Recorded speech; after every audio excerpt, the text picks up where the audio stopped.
खुलुमबाय रायजोफोर नोंथांमोनखौ गासैखौबो दिनैनि गोदान भिडिअ फिन खेबसे बरायबाय नोंथांमोनखौ गासैखौबो आरो अनिमा बड' ब्लग इउटुब चेनेलाव नोंथांमोनखौ गासैखौबो बरायबाय रायजोफोर दिनैनि आरज हान्जाया सोनाब गहपुर बियाबनि जथाय आरज बिथांमोननि आरो नोंथांमोनखौ बिथांमोननि आरजखौ आं देखायलांगोन एसे रायजोफोर अन्नानै भिडिअखौ नायलांबाय थादो आरज जागासिनो दङ रायजोफोर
Dangtola Kedan Hopur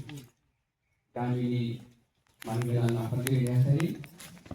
लोगोसे नुजाफैनो हानाय देवी ऋषि नोंथांमोन आरो दिल्लीनि बे गोथार महरसानाव नुजाफैनो हानाय बाथौ सिबियारि नोंथांमोन आं गिबियाव मोनसे बाथ्रा बुंनो आं सानो आरो दा बे बाथौआ गैयामोनब्ला माने धोरोम खान्थिया गैयामोनब्ला हयथ' जोंनि बे जिथु जोङो लोगो मोनलायदों जोंनि गाननाय जोमनाय राव हारि हारिमु गासैबो गोमालांगौमोन बे धोरोमासो हमना लाखिदों धोरोमा बेसेबां माने गोनां बेखायनो जोंनि धोरोमखौ जोङो गावबा गाव हमना लाखिथारनांगोन दा जोङो बाथौ होनना बुङो जे बाथौ बा होनोबा बुंदों मोनबा बास होनना बुङो बे बासआ मा नोंथांमोना हयथ' मिथिगौ बयबो थेवब्लाबो बुंनायखौ बुंबाय दा बा माने मोनबा होनना बुङो आरो थौ माने गोथौ तत्व पंच तत्व जोंनि आं बेयाव बुंदों जोंनि बर'फोरासो जोंनि धोरोमखौ मोजाङै बुजि मोनाखै बुजिनोबो नाजायाखै नाजायैनि थाखायनो जोङो माखासे खोथाफोरखौ गुबुन सिगाङाव फोरमायनो हाया जादों नाथाय दा गोबां बिजाब ओंखारबाय बिजाबनि गेजेरजों फोरमायनो हायो दा जों जुदि गुबुन हारिखौ जोंनि धोरोमनि सोमोन्दै बुङोब्ला बिसोर सोमखाङो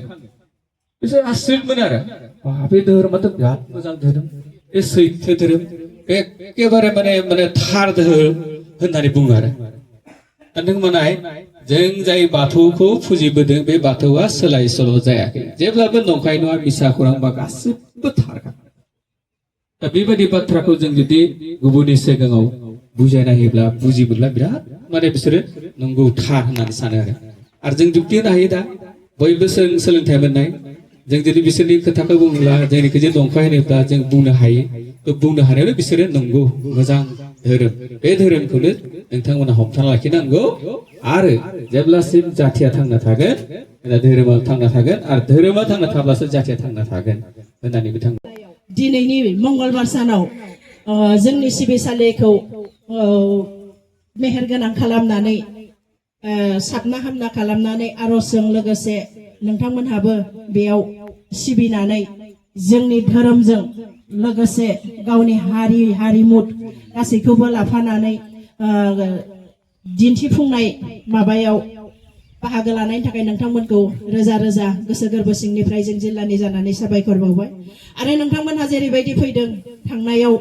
बेबायदिनो मोजाङै मोजां मोनहैफिनथों होननानै आं गिबियावनो आफा बोराइ बाथौनि खाथियाव खर' गंग्लायै आर'ज गाबो